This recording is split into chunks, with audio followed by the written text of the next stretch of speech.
নমস্কার, আশা করছি সবাই খুব ভালো আছেন। আরো একটা নতুন ভিডিওতে আপনাদের স্বাগত জানাই। আজ 4 জুন বুধবার, আর এখন প্রায় সন্ধ্যে 6:30 মতো বাজে। আর রেডি হয়ে গেছি, এখন যাব মা জয়চণ্ডীর বেশের মেলায়। মেলায় যাওয়ার জন্য আমরা চলে এসেছি রথতলার মোড়ে। আর সামনেই মায়ের রূপ পরিবর্তন উৎসব সম্পর্কে যে বিজ্ঞাপনটা দেখছেন, ওখান থেকেই আমরা চলে এসেছি এই শিব মন্দিরের কাছে।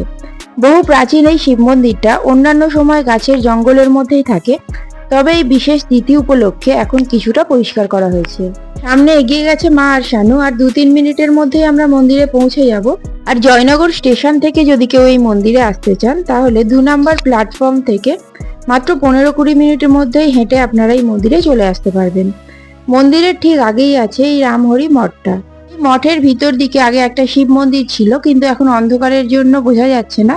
আর সামনেই এই যে হনুমানজির মূর্তিটা, এটা নতুন হয়েছে। তো আমরা প্রণাম করে নিয়ে এখন চলে যাচ্ছি মন্দিরের দিকে। আমরা সন্ধ্যে 7টার আগেই মন্দিরে পৌঁছে গিয়েছিলাম, তখন মন্দিরের দরজা বন্ধ ছিল। আর 7টার কিছুক্ষণ পরেই মন্দিরের দরজা খুলে দেওয়া হয়েছে। আজ নবমী তিথিতে মাকে সাজানো হয়েছে মা জগদ্ধাত্রী রূপে। আগের মাসে মানে বৈশাখ মাসে 15 দিন ব্যাপী মা ধন্বন্তরীর বেশের মেলা আপনাদেরকে দেখিয়েছিলাম। ঠিক তেমনই 1 মাস পরে মানে জ্যৈষ্ঠ মাসে অমাবস্যার পরদিন অর্থাৎ প্রতিপদ থেকে মা জয়চণ্ডীর বেশের মেলা শুরু হয়। এটাও 15 দিন ব্যাপী মায়ের রূপ পরিবর্তনের উৎসব চলে, তবে এখানে মেলাটা অনেক বড় হয় না। এই চাঁদনির ওপরেই ছোটখাটো কয়েকটা দোকান বসে।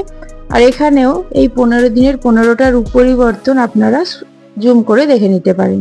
যদি এই মন্দির সম্পর্কে আরো বিশদে জানতে চান, তাহলে মা জয়চণ্ডী মন্দির সম্পর্কে আমার চ্যানেলে যে ভিডিওটা আছে সেটা আপনারা দেখে নিতে পারেন। ভিডিওর লিংক আমি ডেসক্রিপশন বক্সে দিয়ে রাখবো। আর এই মেলা উপলক্ষে মন্দিরটাকে ঝাড় লণ্ঠন আর চুনি লাইট দিয়ে খুব সুন্দরভাবে সাজানো হয়েছে, যার জন্য মন্দিরটাকে দেখতেও খুব সুন্দর লাগছে।